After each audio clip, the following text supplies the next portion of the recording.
نحمده ونصلي على رسوله الكريم أما بعد فأعوذ بالله من الشيطان الرجيم بسم الله الرحمن الرحيم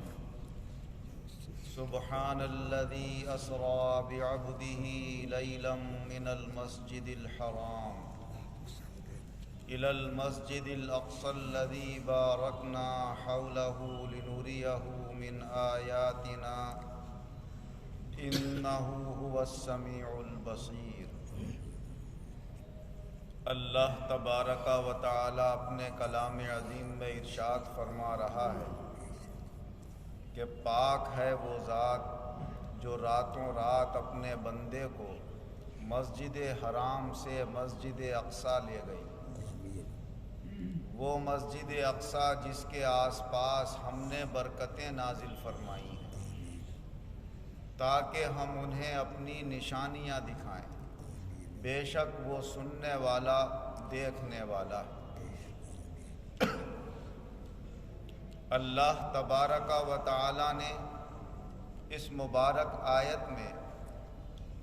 جہاں حضور صلی اللہ علیہ وسلم کی معراج مبارک کا ذکر کیا ہے، وہیں یہ بھی خبردار فرمایا ہے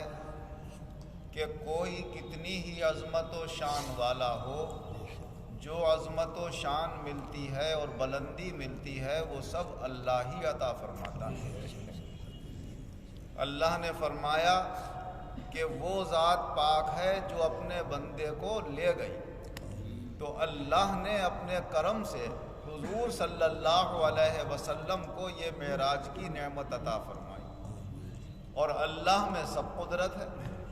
وہ آن کی آن میں کہیں سے کہیں اپنے بندے کو لے جائے، اس میں کوئی تعجب کی بات نہیں۔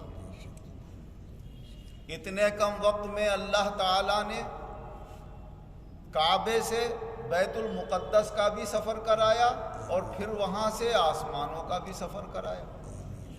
حضور نبی اکرم صلی اللہ علیہ وسلم ارشاد فرماتے ہیں کہ جب براق پر بٹھال کر مجھے لے جایا گیا تو پہلے ہم مسجد اقصیٰ بیت المقدس پہنچے، اور وہاں پر باقاعدہ براق کو اس کنڈے سے باندھا جس سے دوسرے انبیاء علیہم السلام پہلے اپنی سواریاں باندھا کرتے، اور پھر فرمایا میں مسجد اقصیٰ میں داخل ہوا۔ میری نظر پڑی کہ ایک طرف موسیٰ علیہ السلام کھڑے ہوئے نفل پڑھ رہے ہیں، ایک طرف عیسیٰ علیہ السلام نفل پڑھ رہے ہیں، ایک طرف ابراہیم علیہ السلام نفل پڑھ رہے ہیں۔ موسیٰ علیہ السلام کے گھنگرالے اور کرے بال ہیں، اور عیسیٰ علیہ السلام کے لمبے بال ہیں، اور ابراہیم علیہ السلام کی شکل و صورت فرمایا میری طرح، اور انبیاء کی وہاں پر ارواح مقدسہ موجود ہیں۔ اللہ میں یہ بھی قدرت ہے کہ انہیں دنیا سے آسمان پر بلا لیا، ان کے جسموں سے ان کی روحیں نکال کر اپنے پاس رکھ لیں، اور جب اپنے رسول صلی اللہ علیہ وسلم کو معراج کی بلندی عطا فرمائی تو آپ کے استقبال کے لیے ان کی روحوں کو بیت المقدس میں بھیج دیا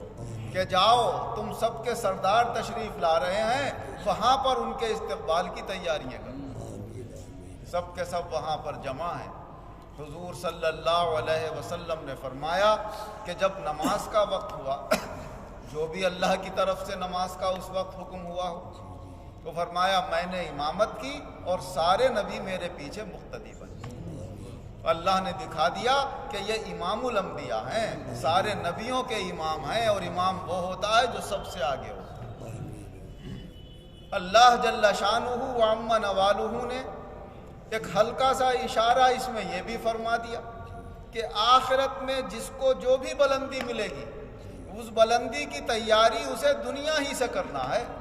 اور اللہ اس کے مرتبے اور مقام اسے اسی دنیا میں ظاہری حیات میں عطا فرماتا ہے، اور پھر ان مقامات کو آخرت میں بھی ظاہر فرمائے گا۔ تو اللہ نے پہلے آپ کو ظاہری حیات میں اس دنیا میں ہی یہ دکھا دیا، اور سارے نبی کو دکھا دیا کہ دیکھو تم سب کے سردار، سب کے آقا حضور احمد مجتبیٰ حضرت محمد مصطفیٰ صلی اللہ علیہ وسلم ہیں، حضور صلی اللہ علیہ وسلم فرماتے ہیں آخرت میں بھی اللہ تعالیٰ مجھے اپنا وہ قرب عطا فرمائے گا کہ میری کرسی اللہ کے دائیں طرف پڑی ہوگی اور وہاں پر میں بیٹھا ہوں، اور سارے انبیاء اور جتنے بھی ابتدا سے لے کر انتہا تک اللہ کی مخلوق ہے سب انتظار میں ہوں گے کہ میں سفارش کروں تو اللہ تعالیٰ ان کو آگے بڑھنے کا موقع عطا فرمائے۔ تو یہاں پر بھی اللہ نے آپ کو ان مقامات سے نوازا اور وہاں پر ظاہر ہونا ہے، اور اس میں امت کے لیے یہ سبق بھی ہے کہ جو تیاری کر کے جانا ہے ہمیں اور آپ کو اسی دنیا سے کر کے جانا ہے۔ جنت کا مقام حاصل کرنے والے بنیں گے تو اسی دنیا کے اندر بنیں گے، خدا نخواستہ دوسرے مقام کے لیے تیاری کرنا ہے تو اسی مقام میں کرنا ہے، اور جب تک اس ظاہری حیات کے ساتھ اس جسم میں ہماری روح اس دنیا میں موجود ہے ہمیں یہیں پر اس جسم کے ساتھ اس کی تیاری کرنا ہے۔ مدد اللہ فرمائے،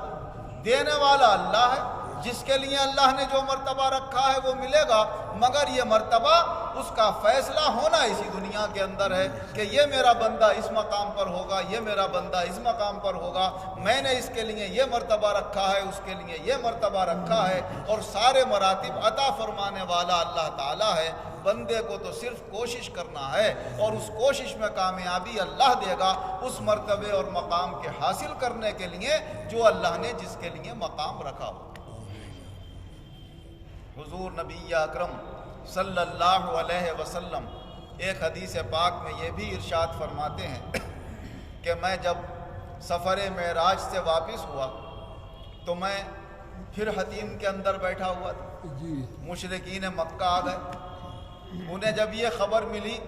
کہ میرے بارے میں یہ شہرت ہو رہی ہے، جب آپ نے اپنے صحابہ کے سامنے یہ واقعہ بیان کیا تو انہیں بھی پتہ چلا کہ محمد صلی اللہ علیہ وسلم کہتے ہیں کہ راتوں رات مجھے معراج ہوئی اور میں بیت المقدس میں گیا اور آسمانوں پر گیا، تو وہ آ گئے پوچھنے لگے صاحب ہم نے سنا ہے آپ کو رات میں اس دن معراج ہوئی ہے، بیت المقدس بھی گئے ہیں، فلاں جگہ بھی گئے ہیں، آسمانوں پر بھی گئے ہیں، سدرۃ المنتہا پر بھی پہنچے ہیں۔ آپ نے فرمایا حق ہے، اللہ نے یہ کرم میرے اوپر فرمایا ہے۔ کہا اچھا جب آپ بیت المقدس گئے ہیں تو بتائیے بیت المقدس میں ستون کتنے ہیں، سیڑھیاں کتنی ہیں، فلاں جگہ چیز کہاں ہے، فلاں جگہ کیا چیز ہے، کون سی چیز کہاں پر ہے؟ تو حضور صلی اللہ علیہ وسلم فرماتے ہیں میرے ذہن میں تو کچھ بھی نہیں تھا اس وقت، کیونکہ جب آدمی کہیں جاتا ہے تو یہ گننے تھوڑی جاتا ہے، ہم اتنے زمانے سے جامع مسجد میں آ رہے ہیں، توجہ سے گنیں گے تو پتہ چلے گا کتنے ستون ہیں جامع مسجد کے اندر، اور نہیں گنیں گے تو 10 سال کے بعد بھی کوئی پوچھے گا ہمیں پتہ ہی نہیں ہوا، ہم نے کبھی غور ہی نہیں کیا اس بات پر، نماز پڑھائی اور چلے آئے۔ بعض مسلمان کہیں گے نماز پڑھی اور چلے آئے، کسی کی نظر پڑ گئی ہو اور اس نے ذرا عمارت کو دیکھا ہو غور سے تو وہ بتا دے۔ وہاں تو اللہ کے جلوے دیکھنے کے لیے آپ تشریف لے گئے تھے، کوئی عمارت دیکھنے کے لیے نہیں گئے۔ فرماتے ہیں ان کا یہ سوال سن کر بڑی عجیب سی بے چینی اور پریشانی، ایسی بے چینی تو کبھی ہوئی نہیں تھی۔ اچانک اللہ نے کرم فرمایا اور بیت المقدس کا نقشہ میرے سامنے کر دیا اٹھا۔ وہ پوچھتے جا رہے تھے اور ایک ایک چیز میں دیکھ کر بتاتا جا رہا تھا، یہ چیز یہاں ہے، یہ چیز یہ ہے، یہ چیز ایسی ہے، یہ چیز ایسی ہے۔ تو اللہ میں سب کچھ قدرت ہے، وہ چاہے تو درمیان کے پردے ہٹا دے اور کہیں کی چیز کہیں بیٹھے ہوئے بندے کو دکھا دے، یہ اس کے خاص کرم کی بات ہے۔ کہیں کی چاہے تو کہیں آواز پہنچا دے۔ نہاون کے اندر جب حضرت عمر رضی اللہ عنہ کی فوج لڑ رہی تھی اور نہاون میں وہ ایک مشکل کے اندر پھنس گئے تھے، تو ان کے لشکر کے سردار کو حضرت عمر رضی اللہ عنہ نے جمعے کے دن منبر پہ سے خطبے کے دوران آواز دی، یا ساریۃ والجبل، اے ساریہ پہاڑ کی طرف متوجہ ہو۔ بعد میں پتہ چلا جب وہ لوگ فوج واپس آئی، لوگوں نے پوچھا تو پتہ یہ چلا کہ یہاں سے اللہ تعالیٰ نے حضرت عمر رضی اللہ عنہ کی آواز نہاون پہنچا دی اور ان کے لشکر کے امیر نے وہ آواز سن کر تیاری کی اور اللہ نے کامیابی عطا فرمائی۔ تو اللہ کی قدرت میں سب کچھ ہے۔ حضور نبی اکرم صلی اللہ علیہ وسلم کبھی یہ نہیں فرماتے ہیں کہ میں نے یوں کیا تو یہ مقام مل گیا، میں نے یوں محنت کی تو مجھے یہ چیز حاصل ہو گئی، میں نے ایسا کیا تو میں نے ایسا پا لیا۔ ہمیشہ فرماتے ہیں میرے رب نے مجھے اپنے کرم سے عطا فرمایا، اللہ نے مجھے دیا، اللہ ہی سب کچھ دینے والا ہے۔ علمنی ربی فاحسن تعلیم، علم مجھے میرے رب نے عطا فرمایا اور بڑا شاندار عطا فرمایا۔ ادبنی ربی فاحسن تادیبی، ادب مجھے میرے رب نے عطا فرمایا اور کیا ہی شاندار ادب مجھے سکھایا۔ تو جو سکھایا فرماتے ہیں وہ بھی میرے رب نے سکھایا، جو دیا وہ بھی میرے رب نے دیا۔ اور قرآن بھی یہ اعلان کر رہا ہے کہ اللہ اپنے بندے کو راتوں رات لے گیا۔ اور کیوں لے گیا؟ لِنُرِيَهُ مِنْ آیَاتِنَا، یہ وہ اپنی کوئی محنت سے ہماری نشانیاں نہیں دیکھ رہے تھے، ہم نے اپنے کرم سے انہیں اپنی نشانیاں لے جا کر دکھائیں، اور دنیا کی بھی نشانیاں دکھائیں اور اس عالم کی بھی یہ نشانیاں دکھائیں۔ فرماتے ہیں جب آسمانوں کا سفر میں طے کر رہا تھا تو ایک ایسا مقام آیا کہ جہاں پر ایک سیدھی جگہ پر مجھے لے جا کر کھڑا کیا گیا۔ تو وہ اتنا بلند مقام تھا، ساتوں آسمانوں کے اوپر، سدرۃ المنتہا سے بھی آگے، کہ جہاں پر فرشتے جو قلم چلا رہے تھے لوح محفوظ کے اوپر، ان قلموں کے چلنے کی آواز مجھے آ رہی۔ اس سے پہلے ہی حضرت جبریل امین علیہ السلام بھی یہ کہہ کر پیچھے ہٹ گئے تھے سدرۃ المنتہا پر کہ بھائی ہماری حد یہیں تک ہے، اس سے آگے ہم نہیں بڑھ سکتے۔ مگر اللہ نے دکھایا کہ جہاں پر سب کی حد ختم ہو جائے، ہمارے رسول کی حد اس سے بھی آگے ہوتی ہے، ان کی حد کی کوئی انتہا نہیں ہے۔ بس یہ حد کچھ اشارہ قرآن نے کیا ہے، فَكَانَ قَابَ قَوْسَيْنِ أَوْ أَدْنَىٰ، کہ وہ تو بالکل اللہ کے اتنے قریب آ گئے کہ 2 کمانوں کا یا اس سے بھی کم فاصلہ رہ گیا تھا۔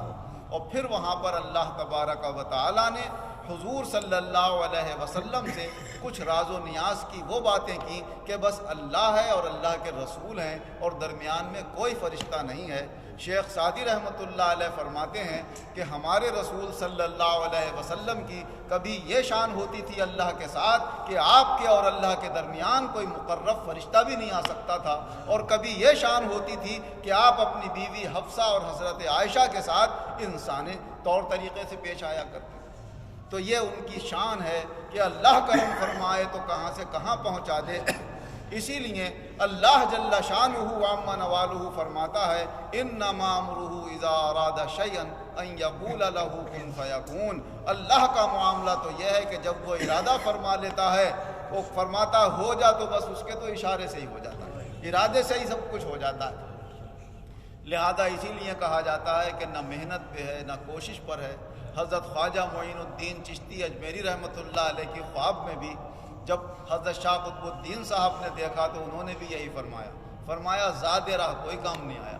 اللہ نے اپنے فضل و کرم سے مجھے یہ مقام عطا فرمایا کہ مجھے اپنے عرش کے سائے میں رکھا ہے اللہ تعالیٰ۔ تو ہر اللہ کے ولی نے، ہر نبی نے یہی اقرار کیا ہے کہ ہمیں جو کچھ ملا ہے خاص مولا کے فضل و کرم سے ملا ہے، ہماری محنت کا اس میں کوئی دخل نہیں ہے۔ ہم کچھ بھی کر لیں، کتنی محنت کر لے آدمی اپنی کوشش سے کیا کر لے اگر اللہ دینا نہ چاہے، اور وہ مالک ہے جس کو جو چاہے عطا فرمائے۔ کوئی یہ نہیں کہہ سکتا کہ اس کو ارب پتی کیوں بنا دیا، مجھے رکشا چلانے کے لیے کیوں رکھا۔ کوئی یہی نہیں کہہ سکتا کہ صاحب فلاں بھیک کیوں مانگ رہا ہے اور فلاں عیش و آرام کی زندگی کیوں گزار رہا ہے۔ کوئی یہ نہیں کہہ سکتا صاحب انہوں نے تو اتنی عبادتیں کی تھی اور اس کی عبادتیں نامقبول کیوں ہو گئیں، اور اس نے تو خالی ایک کلمہ پڑھا تھا، اسے جنت میں کیوں بھیج دیا۔ اللہ کہتا مالک ہے، ہم جو چاہیں کریں، بنایا ہم نے، جنت ہماری، دوزخ ہماری، تم ہمارے، تمہارا ہے کیا؟ تم خود بھی تو اپنے نہیں ہو، کہنے کا حق کیا ہے تمہیں کہ صاحب ہم نے ایسا کیوں کیا اور ایسا کیوں کیا؟ سب کچھ اللہ کا ہے، جو وہ چاہے کرے۔ اللہ تعالی ہمیں اپنے فیصلوں پر، اپنی تقدیر پر راضی رکھے، اور ہم دعا کرتے رہیں کہ اللہ ہماری تقدیر بہتر رکھے، اللہ ایمان والوں میں ہمیشہ داخل رکھے، جنت میں جانے والوں میں ہمارا نام شامل رکھے، اور دوزخ سے اللہ ہماری حفاظت فرمائے، اور ہر تکلیف اور پریشانی اور شر سے اللہ ہم سب کی حفاظت فرمائے، ہماری سب نعمتوں کی حفاظت فرمائے، اور خاص طور سے اللہ ترقی کے بعد نیچے گرنے سے اللہ ہماری حفاظت فرمائے۔ آمین وآخر دعوانا ان الحمدللہ رب العالمین۔ الحمدللہ رب العالمین والعاقبۃ للمتقین والصلاة والسلام علی خیر خلقہ محمد وآلہ واصحابہ اجمعین۔ اے اللہ ہمارے گناہوں کو معاف فرما، آئندہ گناہوں سے بچنے کی توفیق عطا فرما، سب بیماروں کو شفا عطا فرما، قرض داروں کو قرضوں سے نجات عطا فرما، بے روزگاروں کو اچھے روزگار عطا فرما، جو برسر روزگار ہیں ان کے روزگاروں میں خیر و برکت اور ترقی عطا فرما۔ اے اللہ جو تجھے پسند ہو، تیرے رسول صلی اللہ علیہ وسلم کو پسند ہو، تیرے مقبول بندوں کو پسند ہو وہی ہماری پسند بنا، اور اسے بآسانی اختیار کرنے کی توفیق عطا فرما۔ جو تجھے ناپسند ہو، تیرے رسول صلی اللہ علیہ وسلم کو ناپسند ہو، تیرے مقبول بندوں کو ناپسند ہو، وہ ہمارے لیے بھی ناپسند بنا اور اس سے بآسانی بچنے کی توفیق عطا فرما۔ سارے کام اپنی رضا کے لیے کرنے کی توفیق عطا فرما۔